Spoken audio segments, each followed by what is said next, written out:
Palavra da Verdade, a exposição bíblica com Hernandes Dias Lopes. Boa noite, queridos irmãos e irmãs.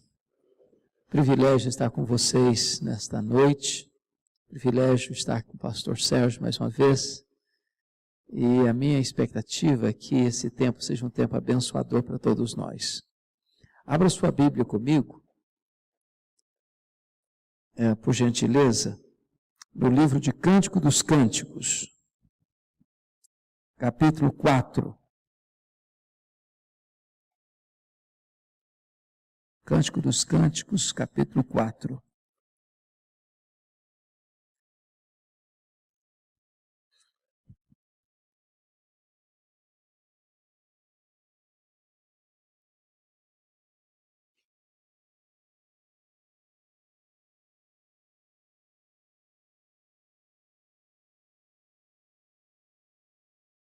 Nós vamos ler alguns versos que estão aí entre 7 a 15. Esta é uma fala do esposo à sua esposa, e nesta fala tem alguns princípios que eu gostaria de destacar nesta noite. Verso 7 diz assim: Tu és toda formosa, querida minha, e em ti não há defeito. Versículo 9: Arrebataste-me o coração, minha irmã, noiva minha, arrebataste-me o coração com o sol dos teus olhares, com a sua pérola do teu colar. Que belo é o teu amor, ó minha irmã, noiva minha. Quanto melhor é o teu amor do que o vinho e o aroma dos teus ungüentos, do que toda sorte de especiarias. Os teus lábios, noiva minha, destilam mel. Mel e leite se acham debaixo da tua língua, e a fragrância dos teus vestidos é como a do Líbano. Jardim fechado és tu, minha irmã, noiva minha. Manancial recluso, fonte selada. Versículo 15. És fonte dos jardins, poço das águas vivas, torrentes que correm do Líbano. Eu queria inicialmente convidar você para fazer uma viagem comigo. Nós vamos entrar no túnel do tempo. Vamos decolar nas asas da imaginação e vamos voltar ao berço da humanidade. E vamos contemplar essa cena. Lá está o homem, criado pelo Deus perfeito, criado perfeito, colocado num lugar perfeito, tendo perfeita comunhão com Deus. Deus falava com ele, face a face. Deus deu a ele, inclusive, o privilégio de ser o gestor da criação, de dar nome a todos os animais. Agora imagine você que um dia Deus chegasse para esse homem, perguntando assim para ele: e aí, como é que foi seu dia? E ele respondesse: não foi legal. Aliás, tu me deste a tarefa de botar nome aos animais e eu fiz isso. Só que não encontrei ninguém parecido comigo. Ninguém que pudesse me atender. Ninguém que pudesse corresponder comigo fisicamente, emocionalmente, espiritualmente. Para todos os animais eu encontrei um par, para mim não. Pense você que o anjo Gabriel tivesse escutado essa conversa. E muito inconformado, perguntasse assim: mas Deus, este homem foi criado perfeito, pelo Deus perfeito, tendo sido colocado num lugar perfeito, tendo perfeita comunhão contigo, ainda está insatisfeito, ainda quer mais alguma coisa? Ora, isso não passa de pura imaginação infundada, porque os fatos são outros, a realidade é outra.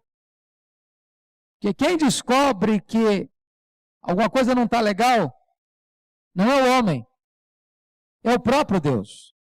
Não é bom que o homem esteja só. E aí nasce o casamento.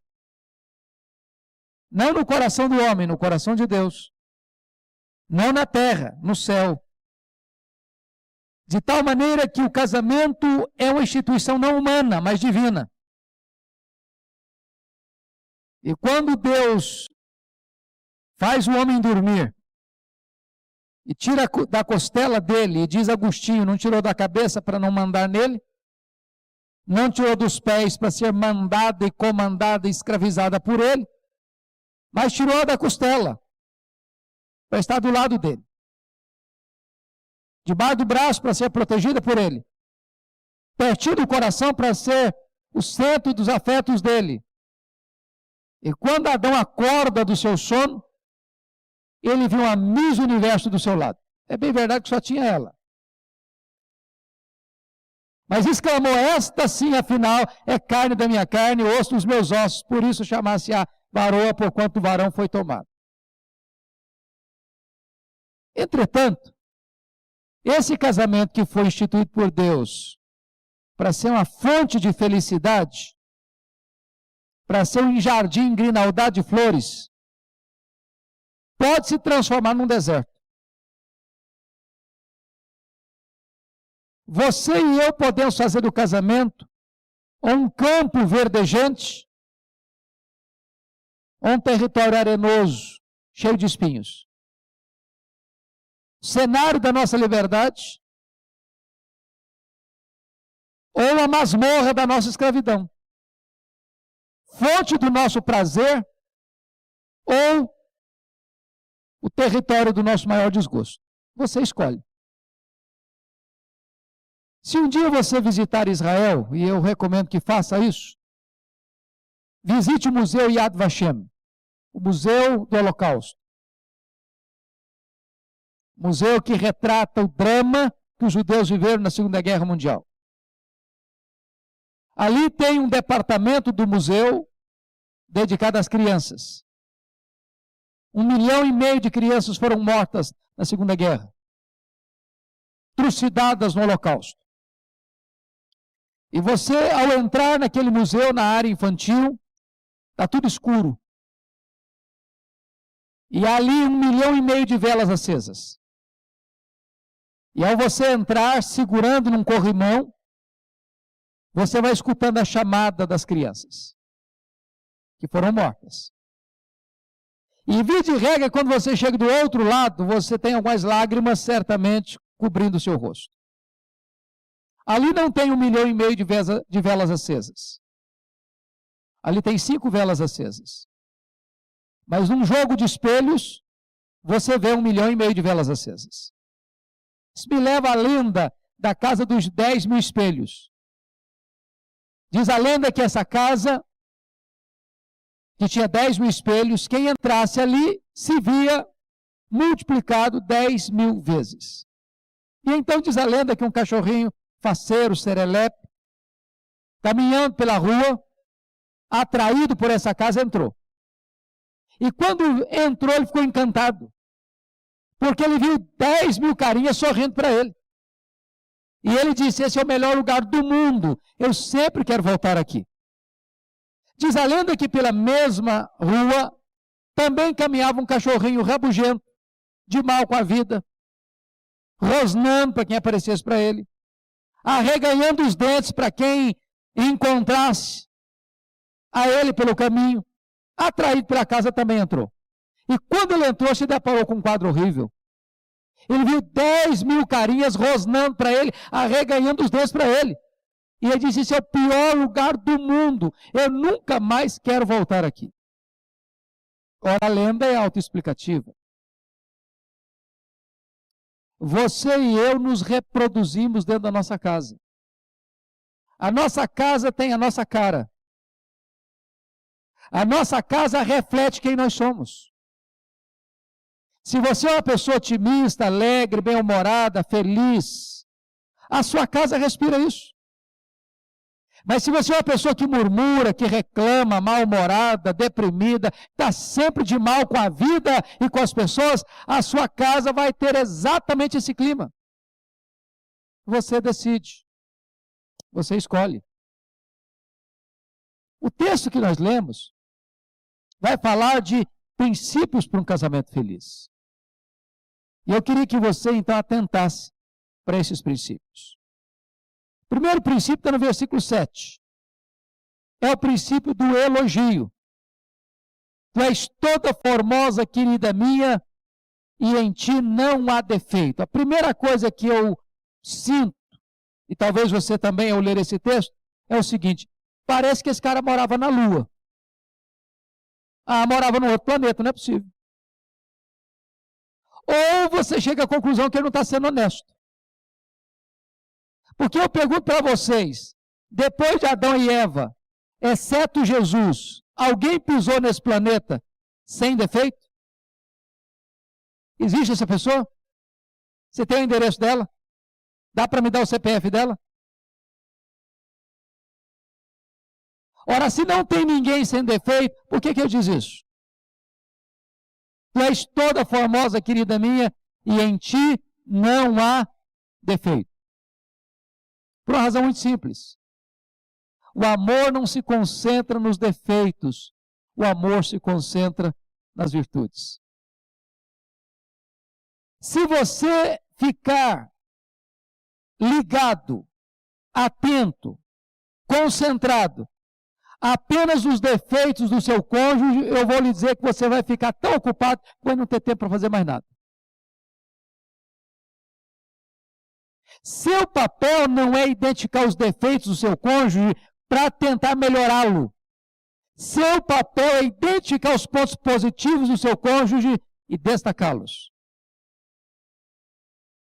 Você ajuda mais o seu cônjuge com uma crítica positiva do que com 1000 críticas negativas. Um adágio popular: você pega mais moscas com a gota de mel do que com um barril de fel. Em outras palavras, o seu papel no casamento não é o papel do detetive. Ficar vasculhando a vida do seu marido, da sua mulher, para detectar ou descobrir algum ponto falho. E então destacá-lo. Não. Nem seu papel não é o papel do arqueólogo, ficar cavucando o passado do seu cônjuge para descobrir alguma coisa, para tentar entender o presente e iluminar o futuro. Também não.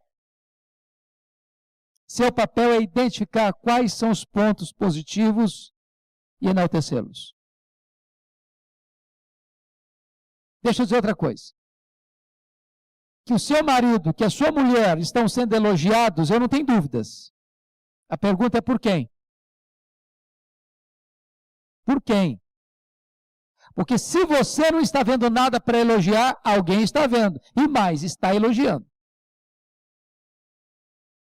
Agora pense você, seu marido ou sua mulher saindo de casa, não recebe um elogio, aliás, não recebe nunca um elogio, e sai de casa e é coberto de elogios. Olha o desarranjo que isso produz.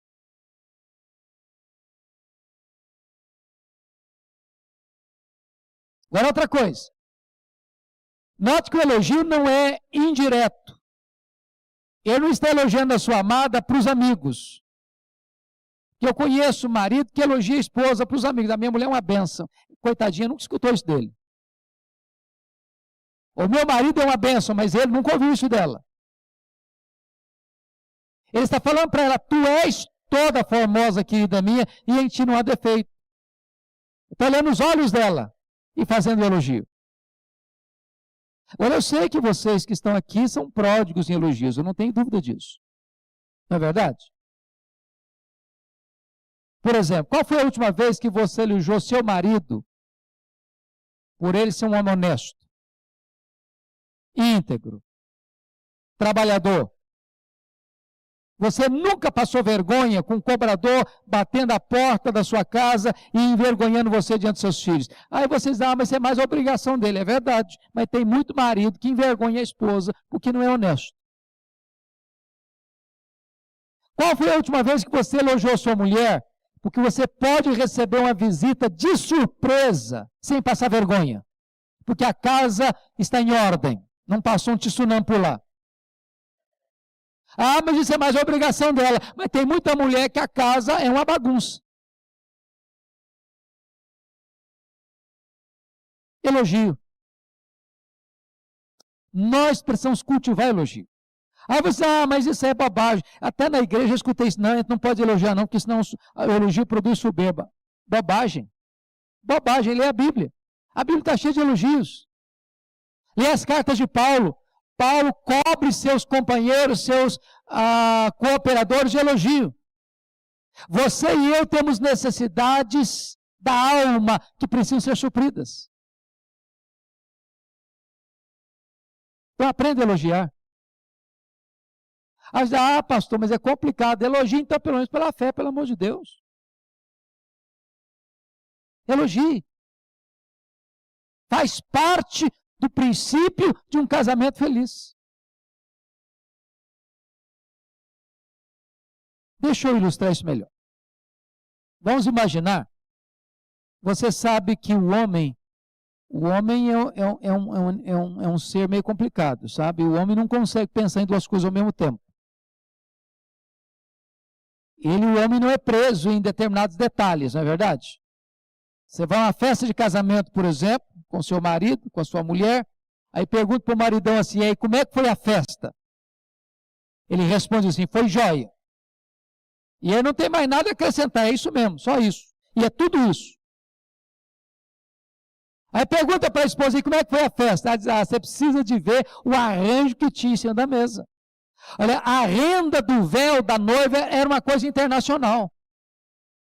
Ela sabe detalhes, ele não sabe nada, ele não viu nada, ele não percebeu nada. Ela vê tudo, percebeu tudo.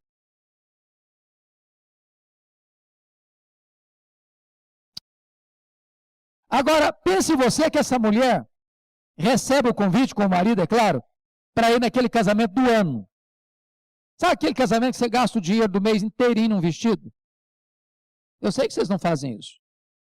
Eu não estou nem falando da bolsa, né? Porque aí precisa de uns 6 meses de salário. Aí a mulher compra aquele vestido do ano, vai no salão, torra a cabeça 2 horas numa chapinha, chega em casa, entra no quarto e sai como uma princesa. O santo homem não viu que ela está com roupa nova, não percebeu que ela está com penteado novo, nem percebeu que ela está com a bijuteria chique do dia. O negócio dele falou, não, mulher, vou chegar atrasado desse jeito, vão logo. Ela chega lá elogiada por todo mundo na festa, do marido, ela não recebeu um elogio. O que você acha que ela está sentindo? Mesmo coberta de elogios na festa? Frustrada. Porque a pessoa mais importante da vida dela, que deveria ter elogiado, não conseguiu notar nada.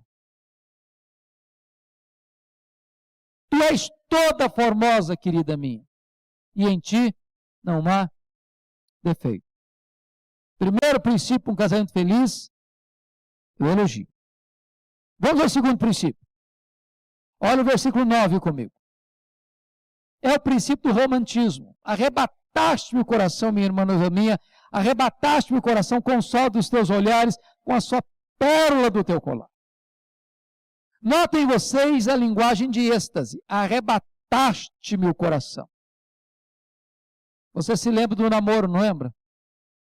O coração acelerava, a mão ficava um pouco gelada, havia brilho nos olhos. Você ficava assim, 4 horas, olhava no relógio, meu Deus, parece que foram 5 minutos, passou tão rápido.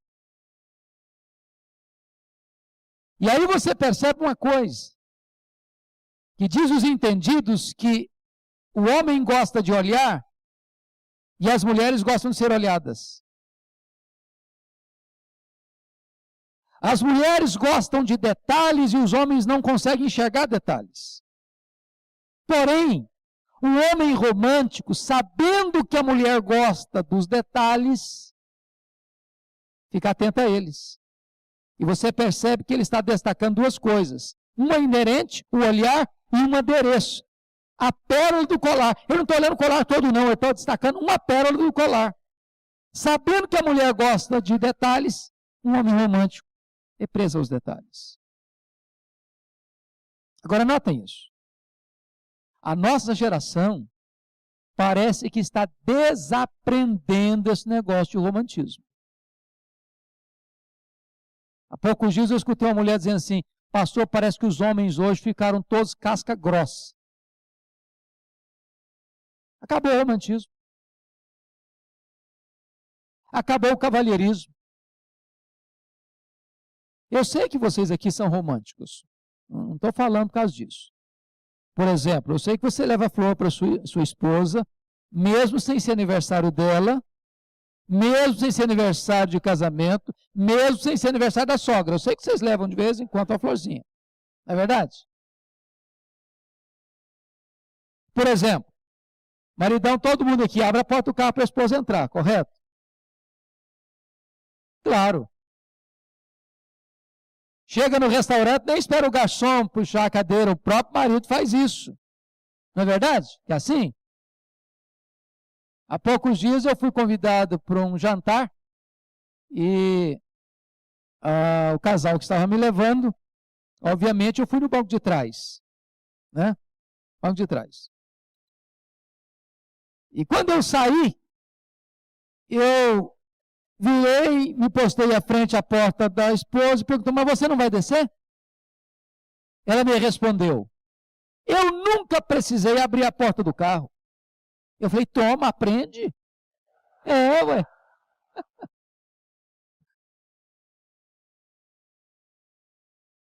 São pequenas coisas, são pequenos gestos, mas que descrevem romantismo.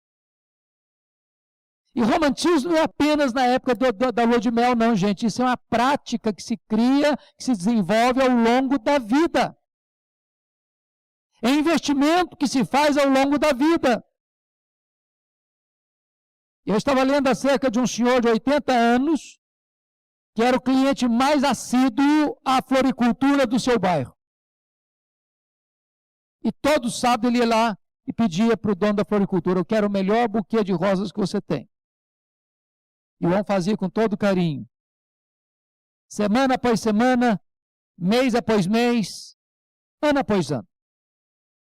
Até que um dia o dono da floricultura, não podendo conter a sua admiração por aquele senhor, já de cabelos brancos, de 80 anos, diz, rapaz, a sua mulher deve ser a mulher mais feliz do mundo.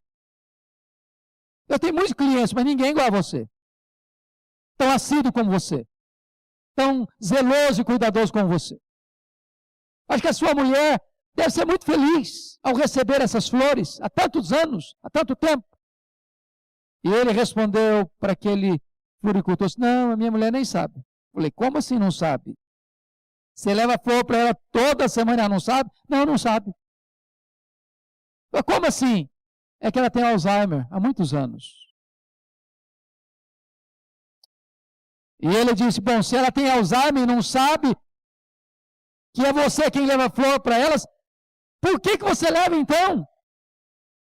E ele respondeu, ela não sabe mais quem eu sou, mas eu sei muito bem quem ela é. Eu sei muito bem quem ela é.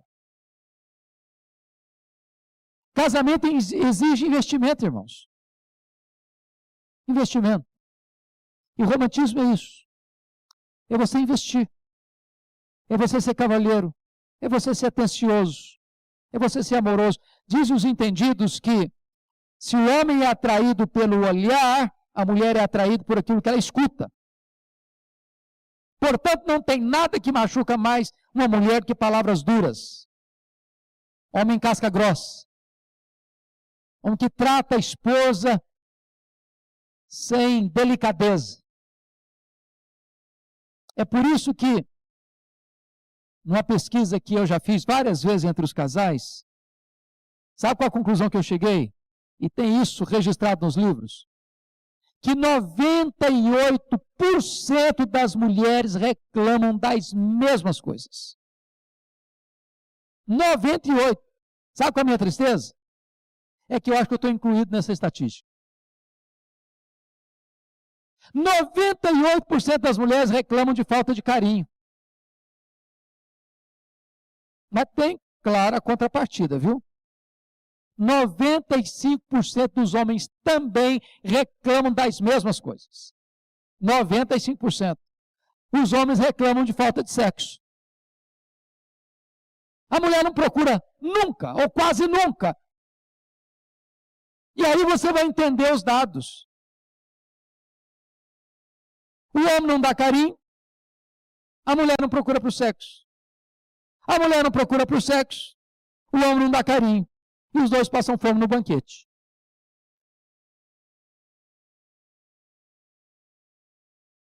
Mas muito da falta da qualidade da vida conjugal tem a ver com falta de carinho, de afeto, de ternura, de romantismo.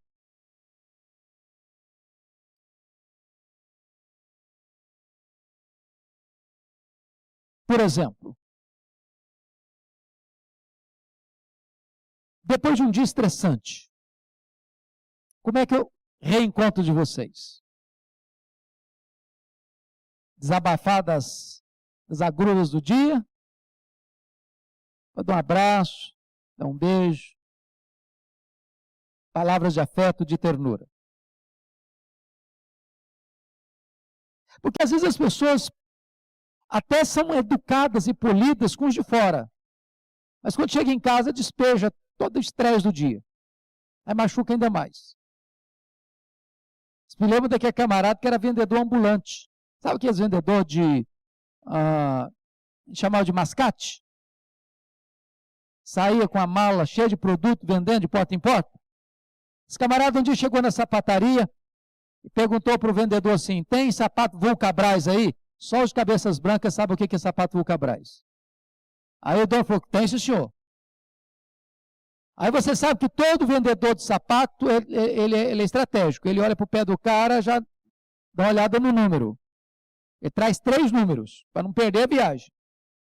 Aí o número do cidadão era 41. Ele trouxe um 41, 40 e um 39. Aí o cara botou o 39, os dedinhos ficaram tudo enrugados assim. Ó. Aí o cara falou: esse aqui que eu quero. Não, cara, esse aí é 39, o seu número é 41. Não, eu quero é o 39. Botou o sapato no pé e foi embora. Já com o sapato ali mesmo. O vendedor não entendeu nada.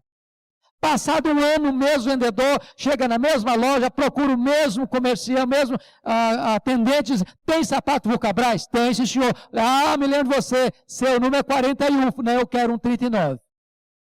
Botou o sapato, dedicou tudo enrugado, foi embora. Terceiro ano, volta na mesma loja, procura o mesmo vendedor, tem sapato Vulcabras? Tem, sim, senhor. Falou: rapaz, eu sei quem é você, me lembro de você, seu número é 41, não, eu quero um 39. Ah, não, você vai me explicar. Você tem que me explicar isso aí. Que negócio é esse? Que segredo é esse? Qual o problema? Você gosta de sofrer, cara? Que é isso? Você quer que eu explique mesmo? Quero. O negócio é o seguinte: sabe por que eu uso esse sapato apertado? Por uma única razão, cara. Eu preciso, pelo menos, ter um alívio na vida quando eu chego em casa. Tirar esse sapato é o único alívio que eu tenho na vida. Se eu não tiver esse alívio, não tem alívio nenhum na vida.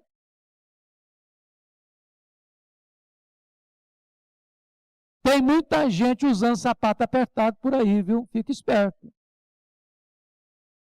Então, deixa eu dizer para você, a sua casa tem que ser um lugar de alívio, refúgio, abrigo, o ninho mais gostoso para viver, o ambiente mais acolhedor e aconchegante para o seu coração.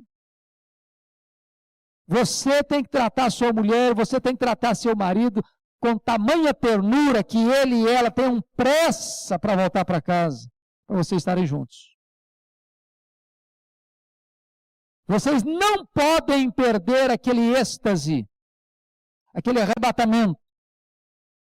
O versículo 9 destaca com tanta beleza. Mas vamos ao terceiro princípio, versículo 10. Confira aí.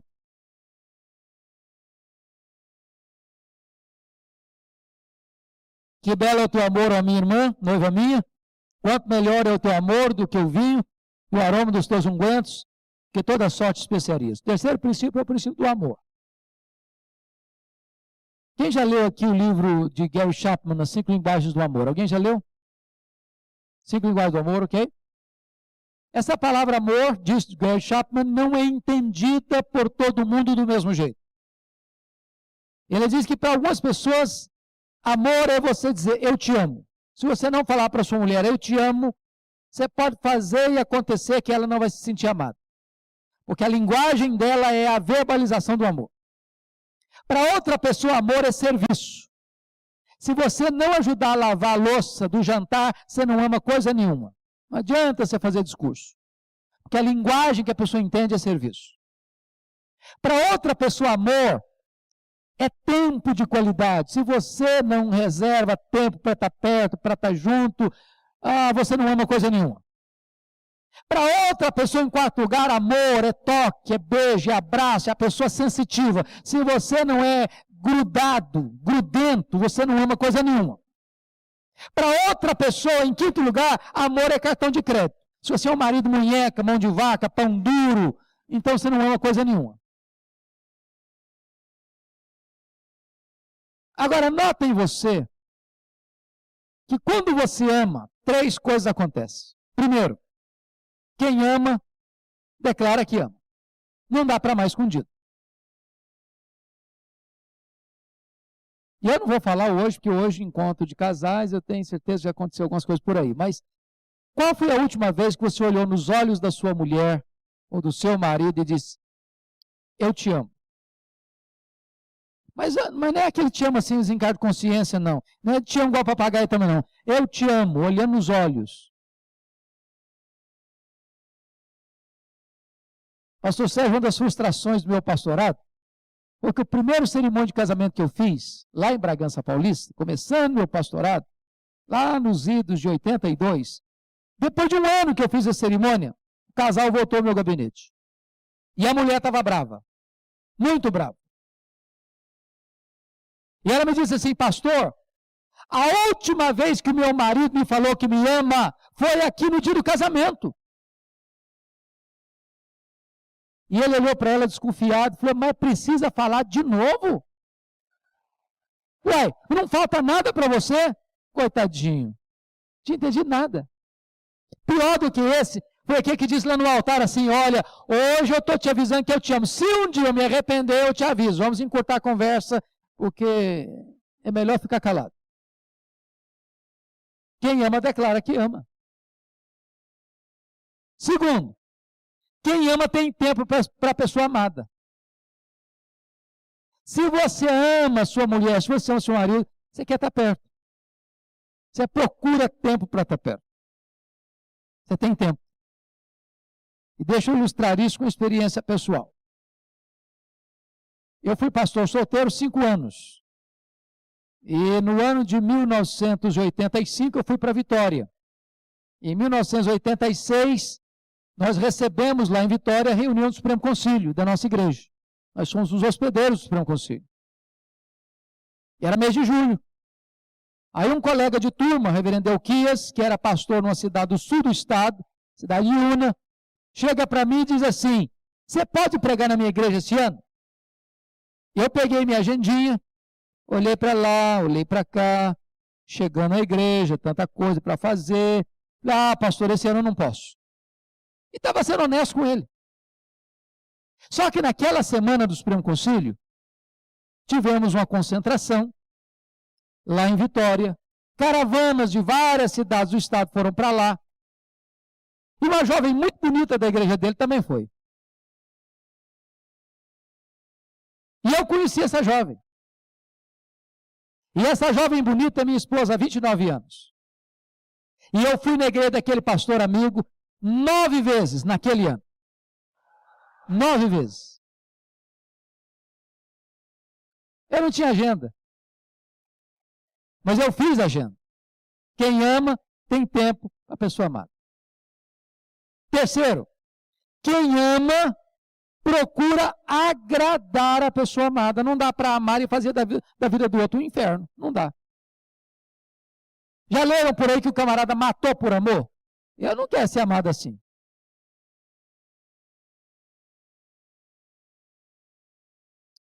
Vocês assistiram tantas cerimônias de casamento, não já? O pastor já fez tantas outras. E tem hora que o pastor está ali na frente, se não botar o microfone, só o pastor escuta as promessas dos noivos. E tem hora que parece que eles prometem assim um para o outro. Eu te prometo que a partir de hoje eu arrebento com a sua vida. Eu te prometo que a partir de hoje seus nervos vão ficar em frangalhos. Ah, eu te prometo mais, que você não dorme mais uma noite sequer sem Lexotan. Parece que tem gente que está prometendo isso. A vida vive um inferno. Há pouco tempo eu recebi no meu gabinete pastoral uma moça, seus 20 e poucos anos, 25 anos, com a palma da mão rasgada, chorando. Quando ela acalmou um pouquinho, eu falei, filho, o que está acontecendo? Ah, pastor, estou numa terrível crise conjugal, olha o que o marido me fez. Ele me agrediu, me machucou, me feriu. Eu falei, mas quantos anos de casada, filha? 3 meses, pastor. Ué, mas como assim? 3 meses? Já está nesse tudo? Nota de rodapé aqui, irmãos. Nota de rodapé. Pai e mãe deviam ser mais presentes e mais participativos e interventores, inclusive, no namoro dos filhos. Eu não sei qual é a experiência do pastor Sérgio, mas a minha experiência é a seguinte, tem 2 coisas que eu gosto de fazer. Primeiro, fazer casamento. Gosto de fazer cerimônia de casamento. Segunda coisa que eu gosto de fazer é terminar namoro ruim. Namoro ruim devia ser um culto de ações de graça quando termina. É uma festa. Ó, se o seu filho ou sua filha chegar em casa meio macambuzo, começou a namorar macambuzo, meio tristão, fica no quarto, trancado, não fala com mais ninguém, isola todo mundo, já não sai mais com a patota da igreja, pode saber, está ruim. Está ruim. E namoro ruim é um ensaio para um casamento trágico. Eu nunca vi um namoro ruim para um casamento bom, nunca vi. Então, pai e mãe tem que interferir sim. Se o filho chega em casa, se a menina chega em casa chorando, tranca no quarto, está chorando, está triste, dá um jeito, vão interferir. Tem que terminar, vão terminar. Porque é um desastre um namoro ruim. Pior ainda é um casamento fracassado. Então, quem ama, procura agradar a pessoa amada. Não dá para amar e ser possessivo, não dá para amar e ter ciúme, não dá para amar e infernizar a vida do outro, não dá para amar e transtornar a vida da pessoa. Quem ama, procura agradar a pessoa amada.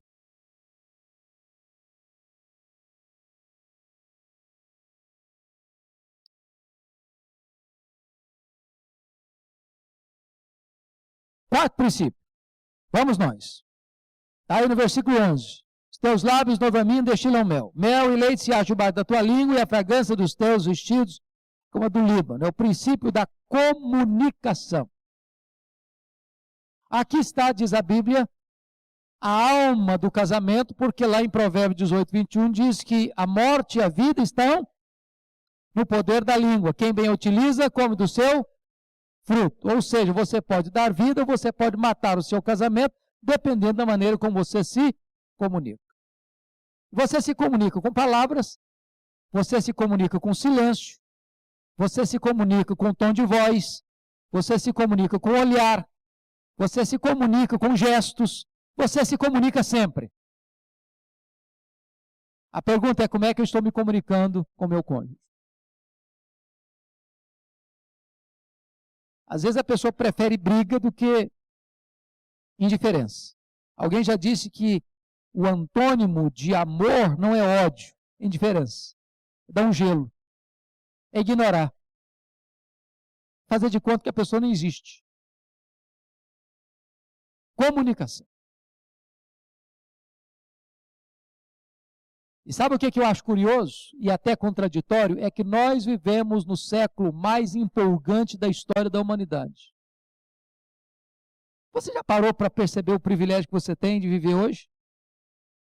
Por exemplo, 1822, quando Dona Leopoldina precisou dar um recado para Dom Pedro I, do Rio de Janeiro em São Paulo, qual foi o meio de comunicação mais rápido que ela encontrou? Quem lembra? Cavalo de corrida. Cavalo de corrida. Hoje você fala com o mundo inteiro, ao vivo e em cores, apertando um botão.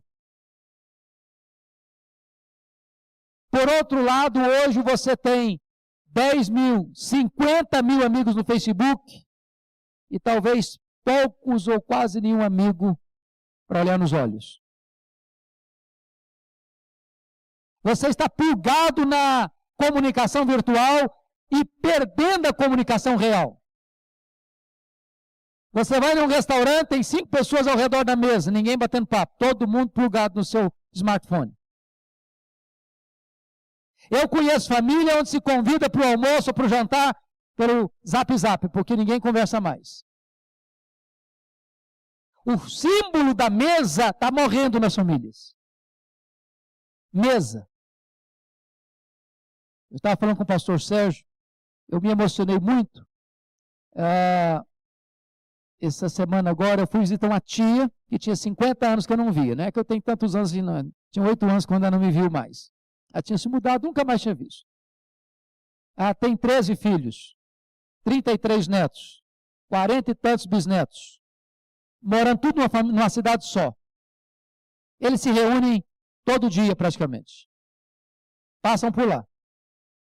E uma vez por mês, reúnem 160 pessoas só da família para um culto a Deus. Todos crentes, todos unidos, todos amigos. Achei que lindo, maravilhoso. Mas hoje nós estamos substituindo a comunicação real pela comunicação virtual. E como é que você pode se comunicar? Vamos para Tiago 1,19? O que está escrito lá? 3 princípios. Todo homem seja o quê? Pronto para ouvir. Mais o quê? Tardio para falar. Terceiro, tardio para se irar. A palavra pronto no grego é táxis. De onde vem a nossa palavra portuguesa? Táxi. O que é um táxi? É um carro de serviço que atende você que horas? Quando? A que você chama. Você está para o aeroporto. Chama o taxista, ele vem e diz para você assim, daqui a meia hora você fica aqui que eu te levo. Não serve. Ou é agora ou não dá. Pronto para ouvir. Deus te fez com 2 conchas acústicas externas, apenas uma língua amoralhada de dentes. Sabe o que Deus está dizendo? Escute mais, fale menos. Os divãs estão lotados, os consultórios psicanalistas estão lotados, porque nós não estamos tendo ninguém mais, nem na família, nem na igreja, para escutar. As pessoas estão ocupadas demais. Eu exemplifico. O Joãozinho chega da escola e diz assim, papai, mamãe, pode me ajudar no exercício de matemática aqui? Pai e a mãe diz, não, menino, não tem tempo não. Liga para o seu professor. Liga para o seu colega. Daqui a 10 minutos o telefone toca. Pai e a mãe correm para o telefone e gastam meia hora. Sabe o que o Joãozinho pensa? Eu não tenho o mesmo crédito com meu pai e com a minha mãe, que tem o telefone, que tem um amigo, que tem o trabalho, que tem isso, que tem aquilo. Quando ele cresce e vira um adolescente, na hora de um problema dele, a quem ele vai procurar? Quem tem tempo para ele? Os amiguinhos? Os colegas? Se você não cultivar canal de comunicação em casa, desde a infância, depois você não vai ter mais seus filhos. Alguém já disse com propriedade, quando os filhos são pequenos, eles querem ficar com os pais. Quando os filhos crescem, os pais querem ficar com os filhos. Se não investirmos tempo nos nossos filhos quando eles são pequenos, quando eles crescerem, eles não vão querer ficar conosco. Comunicação. Pronto para ouvir. Segundo lugar, tardio para falar. A palavra tardio no grego é brades. E essa palavra é uma palavra que era destinada para lerdo. Devagar, quase parando. Para retardado mental. É a mesma palavra. É aquela pessoa que você conta uma piada para ela, ela vai rir daqui a meia hora. É lento. Sabe o que o Tiago está ensinando aqui? Morda na língua. Faça alguma coisa. Mas não fale precipitadamente. Eu não sei quanto a vocês, mas eu, toda vez que falo, irritado, eu falo o que eu não quero falar. Eu acabo perdendo a causa. E eu acabo machucando quem eu mais amo. Tardio para falar. Eu fui criado na região rural. numa região que naquela época não tinha nenhum recurso médico. E era uma região onde se virava com plantas, raízes, folhas, chás, etc. E aí eu fui acostumado com a linguagem que vocês que foram criados na cidade nem sabem o que significa. Garrafada. Garrafada é um remédio que alguém faz lá no mato mesmo, de raiz, de plantas. E aí entra uma lenda de um camarada que ganhava vida com garrafada. Mas não era para doença física, não. Era para problemas emocionais, por isso é lenda. Aí um cidadão que estava com uma crise conjugal, sabendo que esse cidadão fazia uma garrafada especial, disse, rapaz, eu preciso de um negócio desse aí, porque eu estou numa crise conjugal e eu soube que essa garrafada sua é um remédio assim infalível, que resolve o problema, e é isso mesmo. E quanto que custa? É tanto. Ah, não, tá caro. Dá um desconto para mim. Não, desconto eu não dou não. Mas eu prometo que garante, que resolve. E se não resolver, eu devolvo o dinheiro. Ok. Então, como é que funciona esse negócio? O negócio é o seguinte, quando ferver o clima, quando a discussão pega fogo, quando o ambiente estiver pesado, vai lá e toma um gole. Só um detalhe, não pode engolir na hora não. Você aguenta esse negócio na boca, aguenta. Quando o clima acalmar, quando a coisa ficar tranquila, aí você pode engolir, funciona, que é uma benção. Moral da história? Quando o clima ferver, não abra sua boca. Não tente discutir e definir quem grita mais alto, quem tem decibel mais alto. Caminhão, para-choque caminhão assim, está nervoso? Vai pescar. Faça alguma coisa. Mas não entre na discussão. Porque se ferverem os dois ao mesmo tempo, todos os dois perdem a razão. E aí não funciona. Você tem que ser tardio para falar. Tardio para falar. Mas o texto prossegue diz tardio para se irar. Que você já se irou com o seu marido, com a sua mulher, eu não vou nem perguntar se. Não é se, é quando. Se você falar para mim assim, pastor, sou casado há 50 anos, eu nunca discuti com a minha mulher, eu nunca fiquei chateado com a minha mulher, eu nunca fiquei chateado com o meu marido, eu vou dizer uma coisa para você, eu vou duvidar da sua honestidade. É verdade, vou duvidar. Você é filho de Adão igual eu.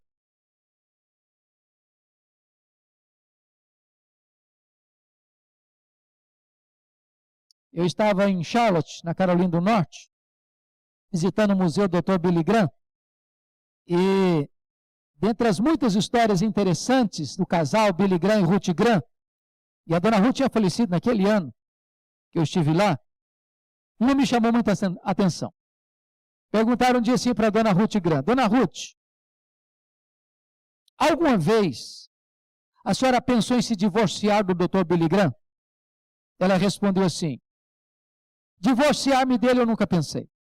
A vontade de matá-lo eu já tive algumas vezes. Eu acho que você não chegou a tanto.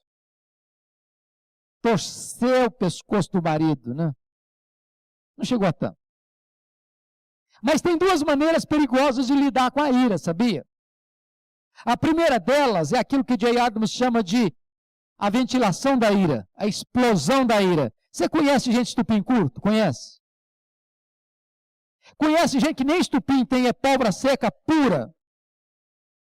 Você conhece gente que é igual ao leite ninho, bateu, tomou? Esse tipo de gente não tem gastrite, não tem insônia, não precisa tomar Lexotan para dormir. As pessoas explosivas ainda, grossa uma voz, eu sou assim mesmo, eu explodo, depois eu fico calmo. É verdade, você fica calmo, quem fica nervoso é quem mora com você. Gente que joga estilhaço em todo mundo. Gente que machuca com as palavras. Gente que é dura no trato. Lembra do Nabal, que era duro no trato? Ninguém podia falar com ele? Tem gente assim hoje. Mas a segunda maneira errada de lidar com a ira é o que J. Adams diz de a interiorização da ira. Congelamento da ira. É gente que não explode, mas armazena, mas guarda. Congela a mágoa, Vai congelando, vai congelando, vai congelando, vai guardando, vai guardando. E eu que militei e ainda milito nessa área de aconselhamento há mais de 30 anos, já vi tanta coisa engraçada. O casal chega, começa a brigar na minha frente. E eu deixo. Aí um diz assim, você se lembra do que você falou, isso. E eu penso que foi enquanto estavam vindo para o gabinete pastoral. Nada, há 10 anos. Nós estava guardado lá, cozinhando em fogo lento. Que numa hora estratégica, a pessoa solta aquele negócio, e aí ferve tudo. Aí entra em erupção. E aí estraga tudo. E eu vou dizer para você que a única maneira sensata de lidar com a mágoa no casamento é todo dia zerar a conta. Todo dia. E zerar a conta que eu estou falando não é, às vezes, aquilo que se pensa de um perdão com liturgia e tudo, não. E tem gente que se não fizer a liturgia inteirinha do pedido de perdão, não vale. Ô gente, pega leve. Pega leve. Tem dia que você parece que chupou limão o dia inteiro, você está azedo. Você não aguenta nem você mesmo. Então, passa a mão na cabeça, dá um beijinho no rosto. Daqui a pouquinho você está legal de novo. Toca a vida, mais leve, mais devagar. Porque se a pessoa for pegar pesado demais o tempo todo, o casamento adoece. O casamento adoece. Eu tenho um amigo, vocês conhecem, o pastor José João Mesquita, lá de Manaus. Ele disse que quando ele se casou, ele assumiu um compromisso com a sua esposa, o seguinte: nós não vamos para a cama magoados um com o outro. Nós vamos morar juntos. Dá o que der. E ele disse que algumas vezes, um ajoelhou do lado de lá da cama, outro ajoelhou do lado de cá, coração pesado, magoado, um silencioso do lado de lá, outro silencioso do lado de cá, aquela oração do silêncio, a eloquência do silêncio. Até que um quebrantou o coração, olhou por cima da cama assim e falou: dá para me perdoar? E aí começa a orar. Porque se você levar mágoa para a cama, essa mochila pesada da mágoa, vai ter espinho no colchão. A noite fica longa. Você acorda amarrotado. A vida fica pesada. O casamento perde o brilho, perde o romantismo, perde a alegria. Então, o segredo é perdoar todo dia. Todo dia. Mas talvez você pense: ah, pastor, você está falando disso aí porque o senhor nunca viu nada complicado. E eu vou contar uma história para vocês que marcou minha vida, meu ministério. Eu visitei a missão Quacisabanto na África.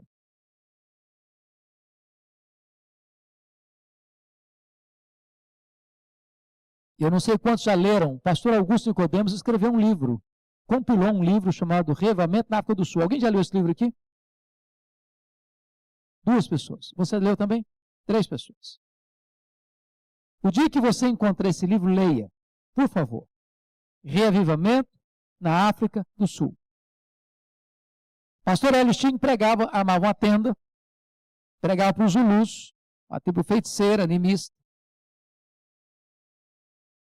E num determinado dia, ele estava na tenda pregando, aproxima-se dele uma mulher. Aliás, dele não, sentou lá no fundo, chorando. Quando ele terminou o culto, ele foi lá falar com ela. Qual é o seu problema? Pastor, o meu problema é que meu marido é um homem violento. É um homem que vive na bebedeira. Ele chega em casa, espanca os filhos, me agride. É um inferno. O pastor orou com ela. No dia seguinte, ele estava pregando, ela senta lá de novo. Ele vai conversar com ela.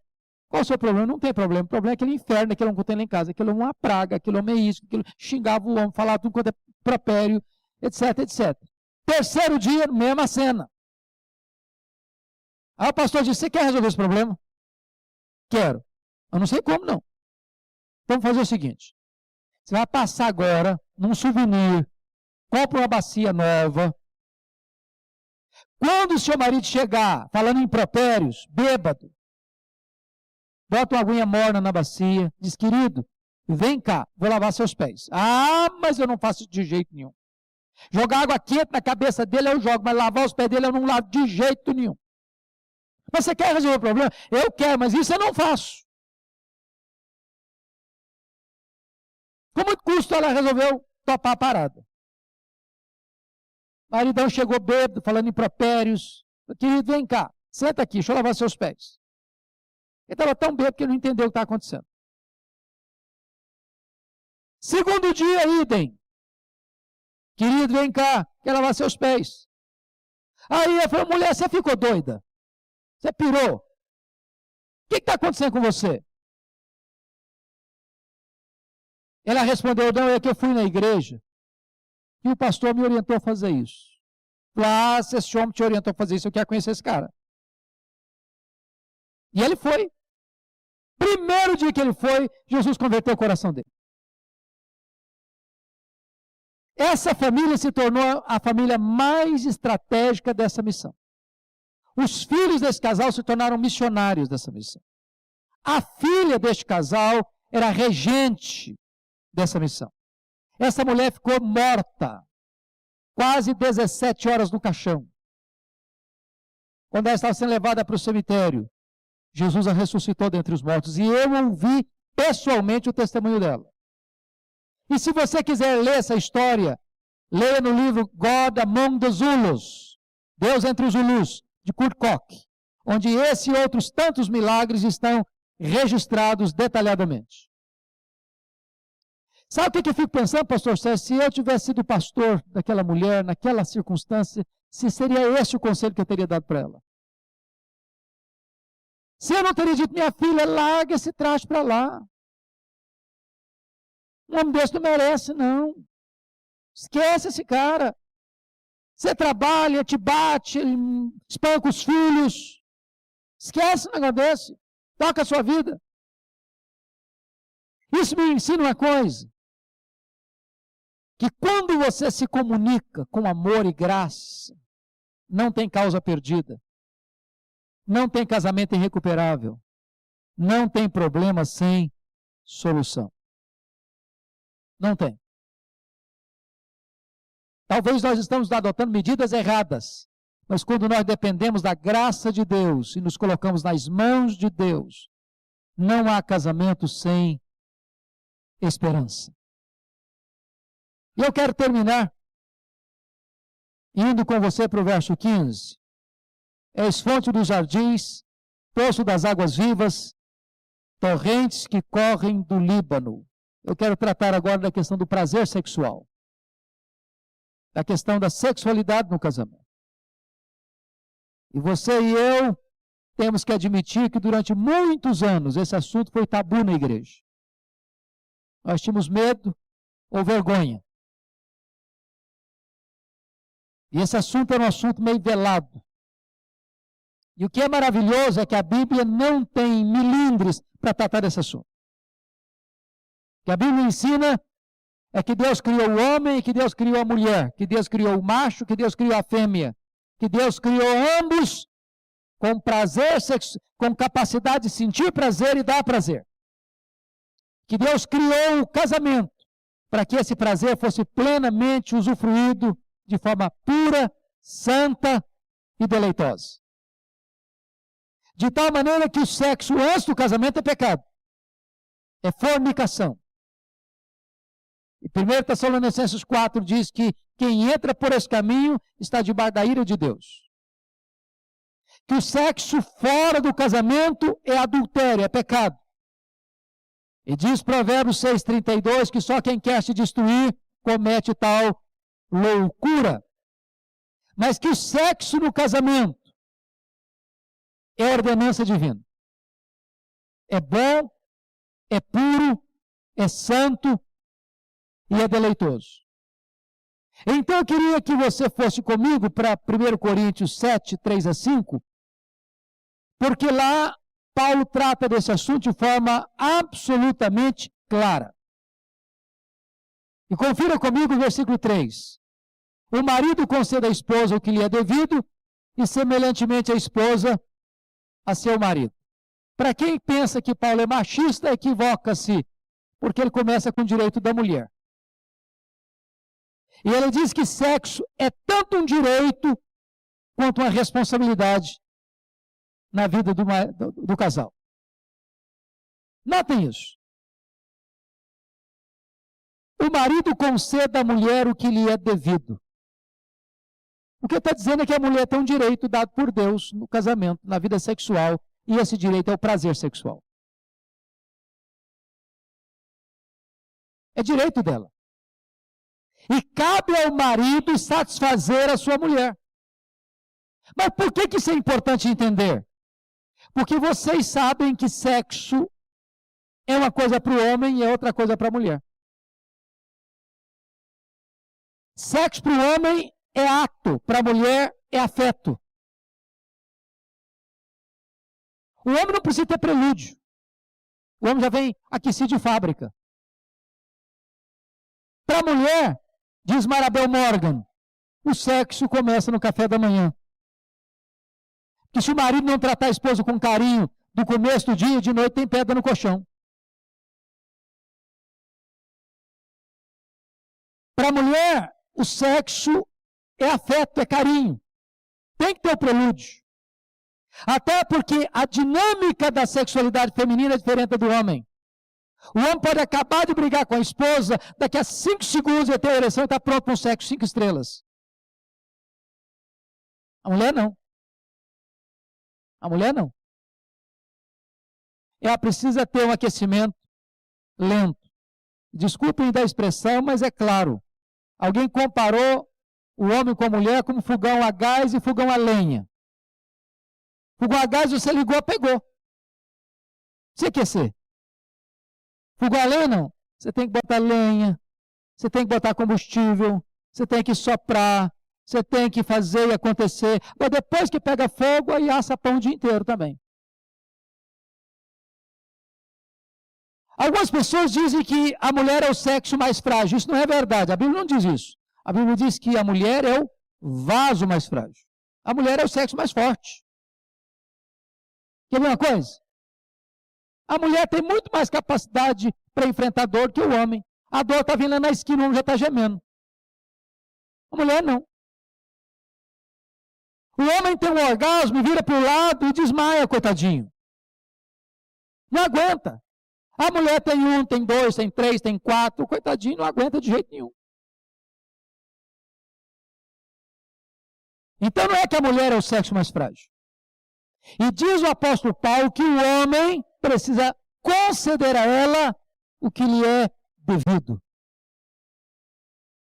Ou seja, se o homem não entender a questão do mecanismo da sexualidade feminina,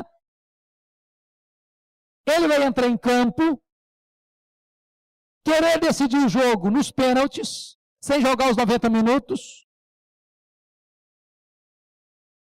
Está sendo claro para você botar a legenda? E vai virar para o canto e dormir. E a coitadinha vai ficar com fome. E eu conheço mulheres que dizem, pastor, eu finjo ter orgasmo para não ficar mais derrotada. Que eu não sei o que é isso. Porque meu marido não é sensível às minhas necessidades. Agora, notem vocês que se cabe ao marido satisfazer a sua mulher, cabe à mulher satisfazer o seu marido, e a mulher ao seu marido. O marido concede à esposa o que lhe é devido, semelhantemente a esposa ao seu marido. Ou seja, o papel do marido é atender à necessidade da esposa, o papel da esposa é atender à necessidade do seu marido. Vamos ao verso 4. O marido não tem poder sobre o seu próprio corpo, e sim a mulher não tem poder sobre o seu próprio corpo, e sim o marido. Sabe o que significa isso aí? Não faça do sexo uma arma, porque a vítima pode ser você. O que Paulo está alertando aí é para o perigo da chantagem sexual no casamento. Não pode brincar com isso. Não pode brincar com isso.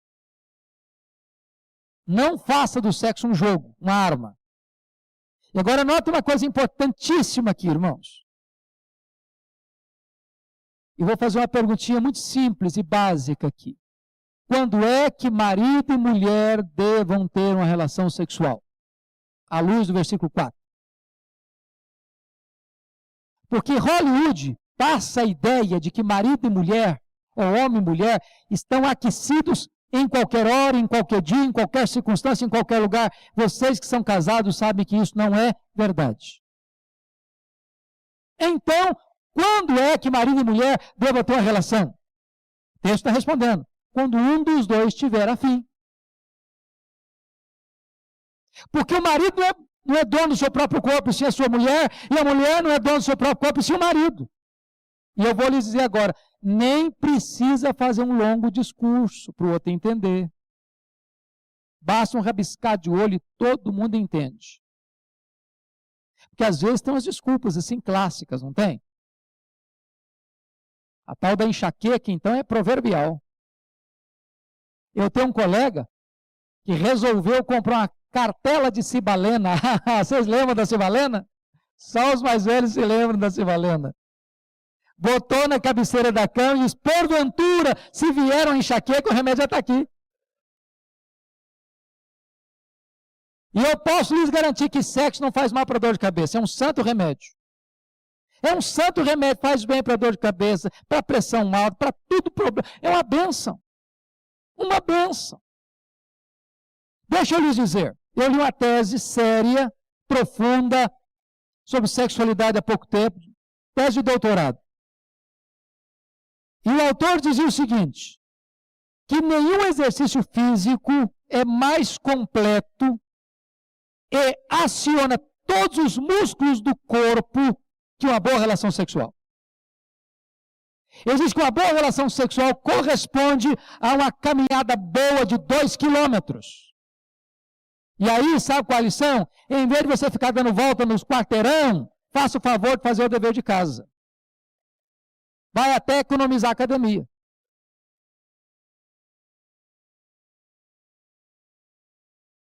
Agora, nota o versículo 5. Vamos para o 5 agora.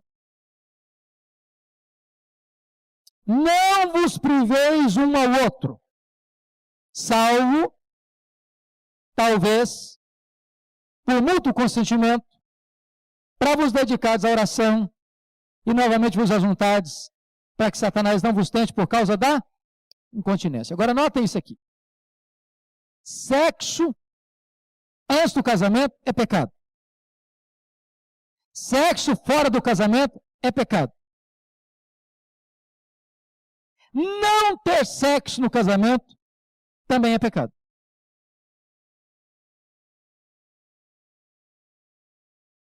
Eu costumo brincar que se eu estivesse numa igreja pentecostal, eu já tinha escutado um glória a Deus agora.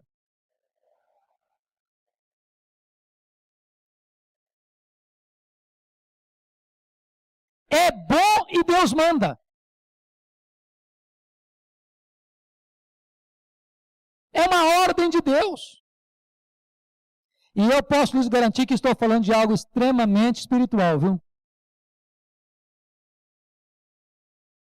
E notem vocês que aí Paulo entra com a cláusula de exceção. Salvo, o que vem em seguida? Talvez. Irmãos, o Espírito Santo que inspirou esse texto, com toda a sabedoria, colocou esse talvez. Vamos tirar o talvez do texto? Para ver como é que fica? Vamos ler assim o talvez? Não vos priveis um ao outro, salvo por mútuo consentimento. Para vos dedicar às orações, normalmente os juntados, para que Satanás não vos tente por causa da incontinência. Então, se marido e mulher, num dado momento da vida, resolvessem, olha, agora nós não vamos ter mais sexo, estavam amparados pela Bíblia para não ter mais. Pronto. Há pouco tempo eu recebi, lá em Vitória, um casal, seus mais de 60 anos. Ah, pastor, estamos vindo aqui para a igreja e tal. Eu falei, que bom, vocês são bem-vindos, etc. Conversa vai, conversa vem, conversa vai, conversa vem. Lá pelas tantas, a mulher disse, mas tem uma coisa, eu sabia que tinha, eu sabia. Negócio é o seguinte, pastor, tem 20 anos que eu e meu marido não temos sexo. Eu quase caí da cadeira. E ela foi logo explicando, pastor, mas nós tomamos a decisão em acordo, o maridão calado. Caladão. Aí eu disse, olha, vocês têm quase idade para serem meus pais. Mas eu posso lhes garantir uma coisa, vocês estão errados. Ananias e Safira também estavam de acordo. Estavam errados. Vamos ler a Bíblia. Não vos priveis um ao outro, salvo, talvez. Nem sempre quando marido e mulher estão de acordo, estão certos. Tem que ter um motivo muito sério, muito solene, muito espiritual, para vos dedicares o quê? A oração. E a única vez que a Bíblia diz, não ore demais também não. E novamente vos ajuntardes. E tem muita gente que dá uma desculpa espiritual, entendeu? Não, eu estou orando. Não, eu estou jejuando. Outros mais místicos, não, eu estou até subindo um monte. Ok, você pode orar, você pode jejuar, você pode subir um monte, mas faça o favor de fazer o dever de casa. Sabem por quê? Porque se o casal começa a criar desculpas, ainda que espirituais, para não ter intimidade, entra um elemento perigoso na jogada chamada de Satanás. E ele é perito na arte de tentar. E a brecha que ele entra, sabe qual é? A incontinência, ou seja, marido e mulher não terem intimidade sexual. Não se briga com isso. Então Deus instituiu o casamento e Deus ordenou a relação sexual entre marido e mulher como alguma coisa preventiva de uma ação maligna. E eu quero concluir trazendo 2 alertas. O primeiro deles é um assunto que quase a literatura não trata. É o problema da frequência sexual. Coisa triste. Poucos casais crentes, inclusive, conversam sobre a sua vida sexual. Poucos. Se você conversa, você é exceção. O problema é o seguinte, Deus fez cada um de nós e jogou a forma fora. Não tem ninguém aqui parecido com o outro. Há pessoas que são superativas sexualmente. Nenhum pecado nisso, foi Deus que criou assim. Há pessoas que sexo para elas é bom, mas não é aquela Brastemp, entendeu?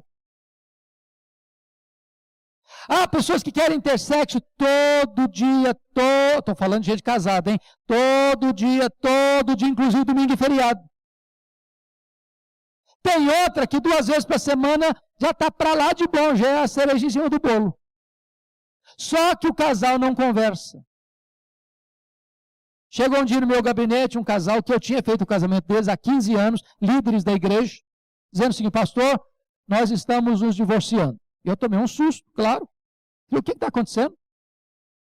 O marido bravo e a mulher mais brava ainda. E o marido diz, pastor, eu estou me divorciando porque a minha mulher não gosta de sexo.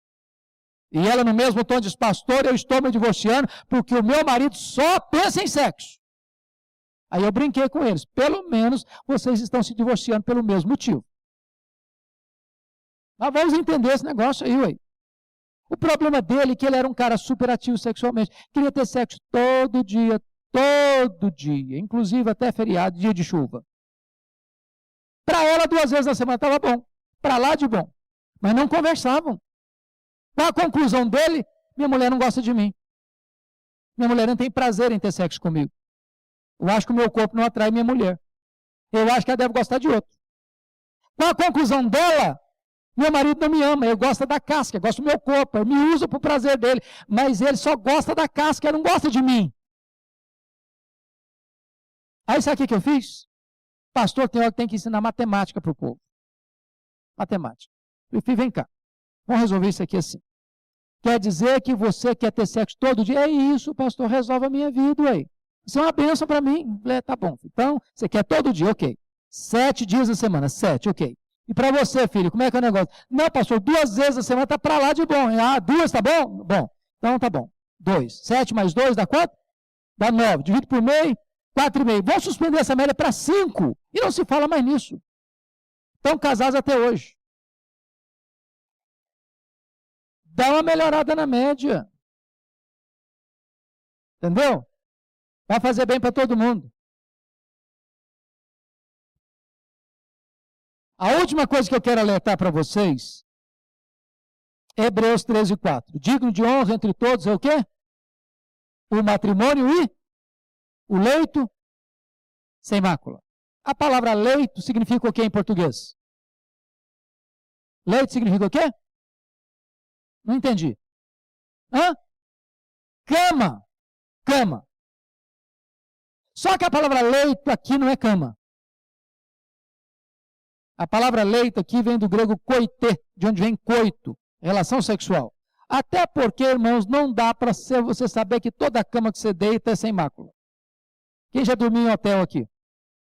Todo mundo. Todo mundo. Quem te garante que a cama que você dormiu no hotel, 4 estrelas, 5 estrelas, 3 estrelas, 1 estrela, estrela nenhuma, era um leito sem mácula? Quem garante você que não dormiu um devasso lá? O que o texto está dizendo é que a relação sexual entre marido e mulher tem que ser sem mácula. E hoje, estatisticamente, 30% dos homens, sobretudo com o advento da internet, são viciados em pornografia. E eu vou fazer uma afirmação aqui muito complicada. Mas se eu estou diante de um auditório de mais de 200 pessoas, tem gente aqui dentro desse auditório que lida com esse problema. Pornografia.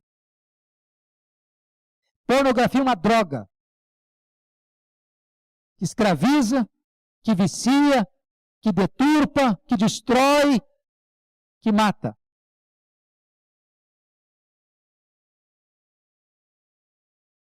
O grande problema é que a pornografia, como a droga, a dose de hoje não serve para amanhã.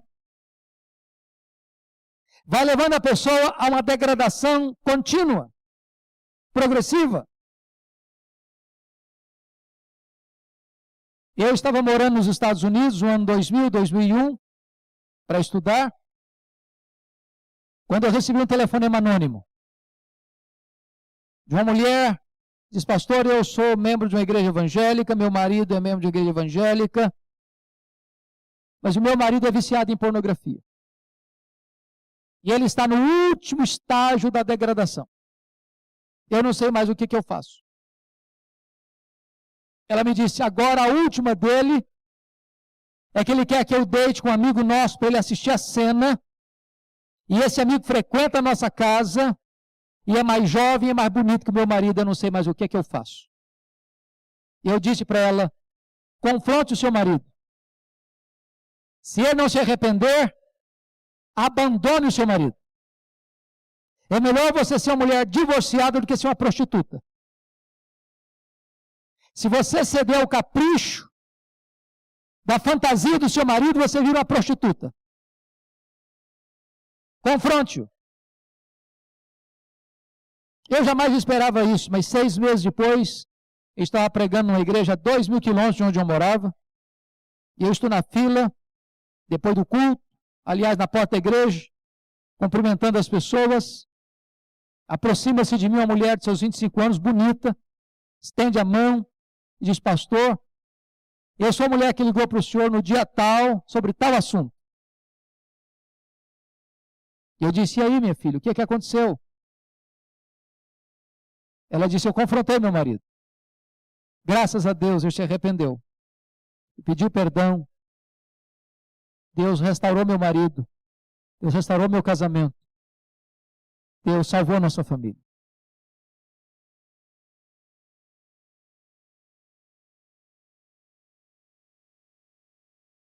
Não há possibilidade de um casamento saudável